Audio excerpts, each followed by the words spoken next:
I do hereby swear to be faithful to the Republic of South Africa. And I solemnly and sincerely promise that we will always promote all that will advance the Republic and oppose all that may harm. Be a true and faithful counselor, discharge my duties with all my strength and talents to the best of my knowledge. And true to the dictates of my conscience, do justice to all. And devote myself to the well-being of the Republic and all of its people. So help me God. So help me God. So help me God. So help me God. So help me God. 1994 was a remarkable year for South Africa, the dawn of democracy. It ushered in political and social transformation and changed the country forever. That was 30 years and 5 presidents ago. 3 decades later, South Africans will return to voting stations on the 29th of May. Some 28 million registered voters will have the power to make their mark and exercise their right to vote by electing representatives to both national parliament and provincial legislatures. This will be our country's 7th democratic election. Some believe South Africa is facing its most unpredictable election in a post-apartheid era, and it's been described as a defining moment in not only our history, but for our nation. In this mini podcast series, the Jacaranda FM news team will tell the story of the 2024 elections. We will have it all, from expert analysis to hearing from you, the voter. Political opinions play a crucial role in the world we live in, and it's also necessary for a thriving democracy. This is the Jacaranda FM news team taking you on the journey to the 2024 polls with insights on, among others, the challenges first-time voters face, South Africa's political landscape, and how it plays a role on the global stage. 2024 is not just an election year. It's perhaps the election year. Globally, more voters than ever in history will head to the polls as at least 64 countries representing a combined population of about 49% of people in the world are meant to hold national elections, the results of which will prove consequential for years to come. This, of course, includes South Africa, where we are celebrating 30 years of democracy. The ANC, which has been in power since 1994, is under more pressure than ever before. A party which secured a 2/3 majority not so long ago could dip under 50% nationally for the first time, bringing coalitions into play. Of course, simply holding an election does not mean the process will be free or fair. Even that great bastion of democracy, the United States of America, is heading into unknown territory. The US presidential race, culminating in November, has the potential to unleash what the economists describe as the biggest danger to the world, former President Donald Trump securing a second term. But where do we fit in all of this? And is democracy really on the ballot in 2024? Our news editor Marius van der Walt sat down with 2 political analysts to discuss the year of the election, the health of liberation democracy, and where South Africa finds itself in the midst of a year which could change the course of human history. 2024 is expected to be the largest expression of democracy in human history, with more than half of the world's population living in countries that will host nationwide elections, but in many of the largest and most important elections, including in the United States, it is democracy itself that will be on the ballot. That most famous of wartime presidents, Winston Churchill, once said that many forms of government have been tried and will be tried in this world of sin and woe. No one pretends that democracy is perfect or all-wise. Indeed, it has been said that democracy is the worst form of government, except for all those other forms that have been tried from time to time. And for the longest time, liberal democracy was seen as the only system that could bring prosperity to a country. But the US's wars in Afghanistan and Iraq and the financial crash of 2008 severely dented people's trust not only in Western-style democracy, but also the free market system.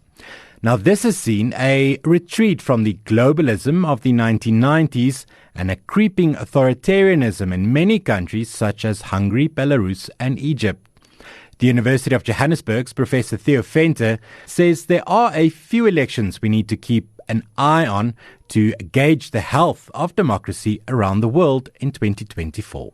2 or 3 of these elections are really important to make that determination about the state of democracy. And I think the most important one is probably India, with a population of 1.4 billion. That election will take place over a period of a month. And although India is a fast developing country, it is also an emerging democracy.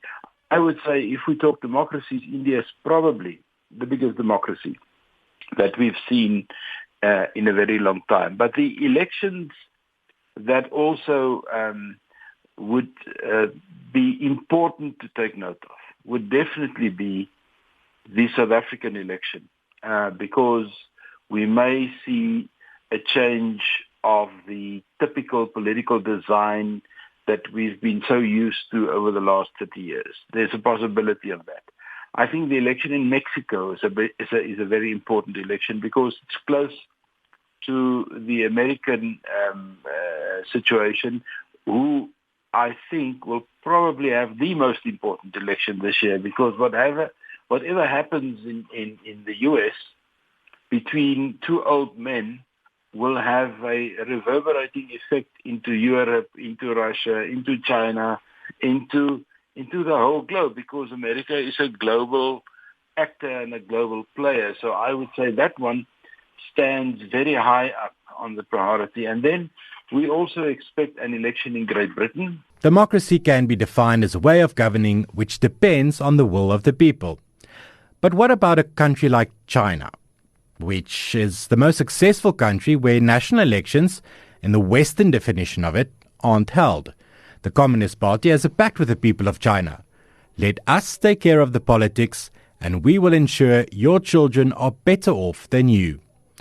What if the majority of the people are happy with that arrangement? Is it then not a form of democracy? Dr. Oscar van Heerden argues that there are many forms of democracy, and we shouldn't accept the Western model as the only viable way to govern a country with the consent of the people. There is a number of countries that obviously subscribe to that Western-style democracy, and there's various forms of it. We in South Africa have what we call a constitutional democracy that is based on representation, proportional representation. There are other forms of liberal democracies, but they generally subscribe to a set of principles. The difficulty is that for the longest time, there was an acceptance that is the only form of democracy, which, of course, as you rightfully point out, is not the case, because there are other democracies that does not subscribe to a liberal democratic framework, because, I think it would be wrong to say that China is undemocratic. What we should rather say is China's governance system is not what we are used to in terms of a liberal democracy. But the Chinese Communist Party elect their representatives from local areas, villages and towns and so forth. And all of those representatives that the people on the ground have elected come together in what they call a People's Assembly, usually held in Beijing.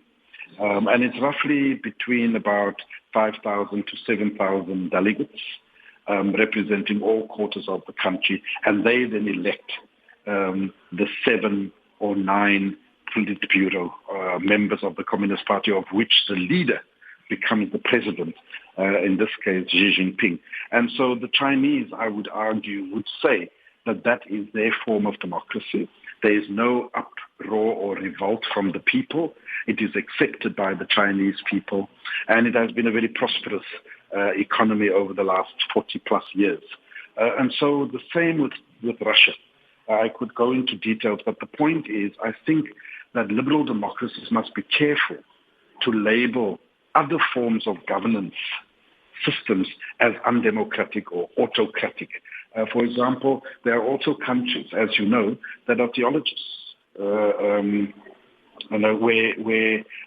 religious leaders are in charge, and it is accepted by the majority of the people, whether we talk of Saudi Arabia, whether we talk of Iran, and so on and so forth. There's different forms of democracies, and I think the sooner liberal democracies accept that, the better. The other big superpower going to the polls this year is, of course, the USA, where incumbent Joe Biden and his predecessor Donald Trump will fight it out for the Oval Office.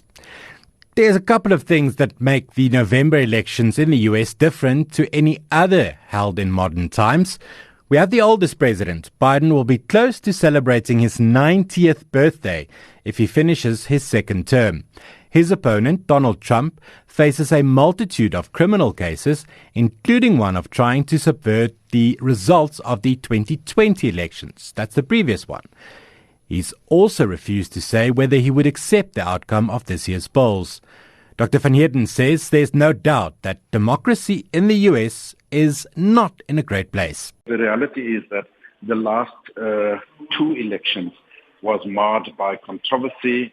There was rumors of other external people being involved in vote rigging, and a number of court cases that have resulted from the general elections or the presidential elections, as they call it. Big problems within the United States. They try to give the impression that they are the speaking house on the hill, but unfortunately there are big problems, as you know, as they go to this presidential election. One of the leading candidates, Donald Trump, is facing a slew of court cases and indictments that was brought against him. And never did we think that we would see a situation where one of the key opponents or candidates for president would be facing such lawsuits and things to try and bar him from participating in the democratic process. As to whether it will succeed, we'll have to wait and see as to how that plays out. So, where does South Africa and its relatively young democracy fit into all of this? South Africa's elections since the end of apartheid has generally been regarded as free and fair. We've had 5 presidents since the dawn of democracy, but only one governing party, the ANC. This could, of course, change when we head to the polls on the 29th of May. It's often said the peaceful transfer of power is one of the surest signs of a healthy democracy. Professor Venter says there's no doubt South Africa is at a tipping point, which could see the end of the one-party dominance of the past 30 years. At this tipping point, for the first time in the ANC history at the national level, they're facing a very uneasy outcome where they may just be confronted with a 50% margin. In other words, they may just be over 50% or just under 50%. Now, this is bad stuff when your internal party culture is that of a dominant party. And you hear this all the time when Fikile Mbalula speaks, when this guy talks or that guy, you hear the political arrogance. And I think in that sense, this election is a very, very important election for not only the ANC, but also for the opposition parties. Because what happens when you've got a dominant party system, the opposition parties are broken down. The opposition parties are not strong. And because the opposition parties do not represent an alternative, voter apathy emerge. People say, but there's no use voting for party X or Y because they will never get government, so I'd rather not go and vote. The apathy also emerged from the ruling party in that people are saying, I don't have to vote, they'll win in any case. So you can see it works in two ways, and therefore this election, in my view, is crucial to provide new life into democracy and then to enter the terrain of coalition politics, which we don't have a very good experience up to now, but I think there are some very, very valuable characteristics of coalitions that will be necessary for South Africa in the future. And only one that I would mention is that when you're in a coalition, let's say you're the EFF, and you have two major policy positions. The one is the nationalization of the mines, the Reserve Bank, and a few other things. And secondly, expropriation without compensation, which is still your policy on land. But now you're the junior partner in government. It means those two policy positions of you will slowly die because the dominant party would not allow you to implement them. So coalitions have the advantage that it cuts the edges, the sharp edges of policy to a certain extent, and it brings it back to reality, despite the fact that coalitions are horribly difficult to get decisions made. They can sometimes sit on things where you don't get the outcome that you would like.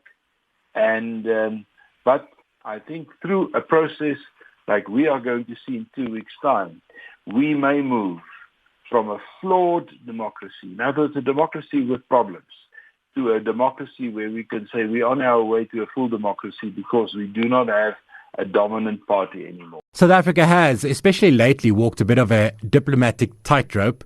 We are vocal supporters of the so-called Global South or the developing countries. We are a member of the BRICS group of countries, but we have also had to get our point across without angering our biggest trading partners in the West, such as the European Union and the US. So, how will our elections be viewed on the international stage? Dr. van Heerden says no matter the outcome, South Africa's electoral system is solid and should serve as an example to many other countries. South Africa is a good, shining example of what a liberal democracy is supposed to be. You know, we have a vibrant national legislature. We have opposition parties that play their part and their role to keep the governing party accountable.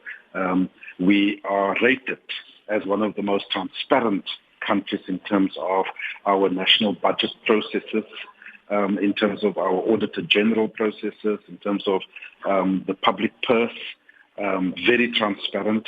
And we have successfully, since 1994, that historic first democratic non-racial elections, we have held regular elections every 5 years, both national and provincial, as well as local government elections, without any incident. There has not been any indication of the military wanting to interfere, as was the case with our neighbors in Zimbabwe and many others like Ghana and so forth. None of that has happened. We have had a change of the head of state on more than 5 occasions without incident, starting from the time when President Mbeki replaced President Mandela, Motlanthe being the caretaker president, then President Zuma, and of course now President Ramaphosa. So for all intents and purposes, if you now have to give us a score in terms of a liberal democracy with a strong constitution and a Bill of Rights and the practice of democratic principles, we should certainly be up there amongst the best. As we head to the polls, both here and elsewhere in the world, it would be wise to remember one of Nelson Mandela's most famous quotes and cherish them as we make our cross on the ballot. The idea of a democratic and free society in which all persons will live together in harmony and with equal opportunities. It is an idea for which I hope to live for and to see realized. But my Lord, if it needs be, it is an idea for which I am prepared to die. Elections 24, The Power of Your Ex, is an original Jackpot podcast brought to you by Jacaranda FM News. Jacaranda FM cannot be held responsible for the views and comments expressed in this podcast.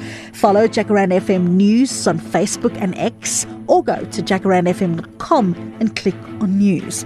Listen to more episodes and the original series at jacarandafm.com, click on Jackpot, or on the apps where you can get all your other podcasts.